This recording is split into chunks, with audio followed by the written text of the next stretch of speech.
ಸರ್ಕಾರಕ್ಕೆ ಕಾಂಗ್ರೆಸ್ ಭ್ರಷ್ಟ ಮುಖ್ಯಮಂತ್ರಿಗೆ ಕಾಂಗ್ರೆಸ್ ಸರ್ಕಾರಕ್ಕೆ ವಶಪಡಿಸುತ್ತಿರುವ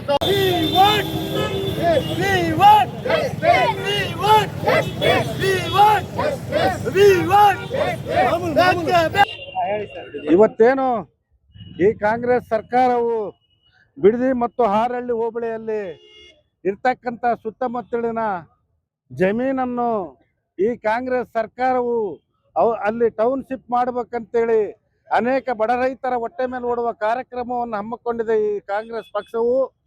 ನಾನು ಹೇಳೋದೇನೆಂದರೆ ಅಲ್ಲಿರ್ತಕ್ಕಂಥ ರೈತರು ಅನೇಕ ತೆಂಗಿನ ಬೆಳೆ ಇರ್ಬೋದು ಮತ್ತು ಹಾಲು ಉತ್ಪಾದನೆ ಇರ್ಬೋದು, ಅನೇಕ ಬೆಳೆಗಳನ್ನು ಬೆಳೆಯತಕ್ಕಂಥ ಆ ಭೂಮಿಯ ಬಡ ಜನರ ಭೂಮಿಯು ಬಹಳಷ್ಟು ಬಡವರು ಇರ್ತಾರೆ.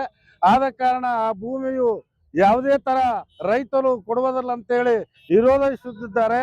ಆ ವಿರೋಧಿಯಲ್ಲಿ ಕಾಂಗ್ರೆಸ್ ಪಕ್ಷವು ಅಲ್ಲಿ ಟೌನ್ಶಿಪ್ ಮಾಡ್ಬೇಕಂತೇಳಿ ಬಡವರ ಹೊಟ್ಟೆಯಲ್ಲೇ ಹೊಡಿಬೇಕಂತೇಳಿ ಈ ಕಾಂಗ್ರೆಸ್ ಸರ್ಕಾರ ಹೋಗಿದೆ. ಆದ ಕಾರಣ ಇವತ್ತು ನಾವು ಬಳ್ಳಾರಿ ಜಿಲ್ಲೆಯಲ್ಲಿ ಇಡೀ ರಾಜ್ಯದ ಎಲ್ಲಾ ಜಿಲ್ಲೆಗಳಲ್ಲಿ ಪ್ರತಿಭಟನೆ ಮಾಡಿ ಬಳ್ಳಾರಿ ಜಿಲ್ಲೆಯ ಜಿಲ್ಲಾಧಿಕಾರಿಗಳ ಮುಖಾಂತರ ಮುಖ್ಯ ಕಾರ್ಯದರ್ಶಿಗಳಿಗೆ ಮನವಿ ಪತ್ರವನ್ನು ಸಲ್ಲಿಸುತ್ತೇವೆ. ಈಗೇನು ಮೊನ್ನೆ ತಾನೇ ನಮ್ಮ ಜಮೀರ್ ಅಹಮದ್ ಒಂದು ಹೇಳಿಕೆ ಕೊಟ್ಟಿದ್ದರು. ಕುಮಾರಸ್ವಾಮಿ ಅವರು ಬಡವರು ಬೆಳಿಲಿಕ್ಕೆ ಬಿಡುವುದಿಲ್ಲ, ಬಡವರು ಶ್ರೀಮಂತರ ಆಗಬಾರದು ಮತ್ತು ಬಡವರು ಬಡವರಾಗೇ ಇರ್ಬೇಕಂತೇಳಿ ಜಮೀರ್ ಹೇಳಿಕೆ ಆಗಿದ್ದಾರೆ. ಜಮೀರ್ ಈ ಸಂದರ್ಭದಲ್ಲಿ ತಮಗೆ ಒಂದು ಮಾತನ್ನು ಹೇಳ್ತಾ ಇದ್ದೇನೆ.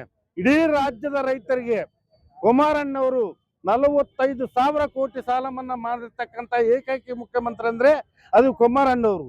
ನೀವು ಕುಮಾರಣ್ಣವ್ರ ಬಗ್ಗೆ ಮಾತಾಡಕ್ಕೆ ನಾಲಿಗೆ ಬಿಗಿಯಿಂದ ಮಾತಾಡು. ಏಕೆಂದ್ರೆ ದೇವೇಗೌಡ ಫ್ಯಾಮಿಲಿ ಮತ್ತು ನಮ್ಮ ಕುಮಾರಸ್ವಾಮಿ ಅವರ ಫ್ಯಾಮಿಲಿ ರೈತರ ಹಿತದೃಷ್ಟಿ ಕಾಪಾಡಲಿಕ್ಕೆ, ರೈತರ ನೆಮ್ಮದಿಯನ್ನು ಕಾಪಾಡಲಿಕ್ಕೆ ಇರ್ತಕ್ಕಂಥ ಕುಟುಂಬ ಅಂದ್ರೆ ಅದು ದೇವೇಗೌಡ ಮತ್ತು ಕುಮಾರಸ್ವಾಮಿ ಅವರ ಕುಟುಂಬವನ್ನು ಮರೆಯಬಾರದು. ತಾವೇನು ಇವತ್ತು ಈ ಪ್ರತಿಭಟನೆಯನ್ನು ಮಾಡ್ತಾ ಇದೀವಲ್ಲ, ಮುಂದಿನ 21ನೇ ತಾರೀಕು ಬಿಡದಿಯಲ್ಲಿ ನಮ್ಮ ರಾಜ್ಯದ ಯುವ ಘಟಕದ ರಾಜ್ಯಾಧ್ಯಕ್ಷರಾದಂಥ ನಿಖಿಲ್ ಕುಮಾರಸ್ವಾಮಿ ಅವರು, ನಮ್ಮ ರಾಜ್ಯಾಧ್ಯಕ್ಷರಾದಂಥ HD ಕುಮಾರಸ್ವಾಮಿ ಅವರ ನೇತೃತ್ವದಲ್ಲಿ ಬಿಡದಿ ಟೌನ್ನಲ್ಲಿ ಪಾದಯಾತ್ರೆಯನ್ನು ಹಮ್ಮಿಕೊಂಡಿದ್ದಾರೆ. ಇಡೀ ರಾಜ್ಯದ ಎಲ್ಲಾ ಜಿಲ್ಲೆಗಳಿಂದ ತಾಲೂಕು ಅಧ್ಯಕ್ಷಗಳು, ಜಿಲ್ಲಾ ಅಧ್ಯಕ್ಷಗಳಲ್ಲೂ ಆ ಪಾದಯಾತ್ರೆಯಲ್ಲಿ ಪಾಲ್ಗೊಂಡ ಕಾರ್ಯಕ್ರಮವನ್ನು ಯಶಸ್ವಿ ಮಾಡ್ತೀವಿ ಅಂತೇಳಿ ಸಂದರ್ಭದಲ್ಲಿ ಹೇಳ್ತಾ ಇದ್ರು.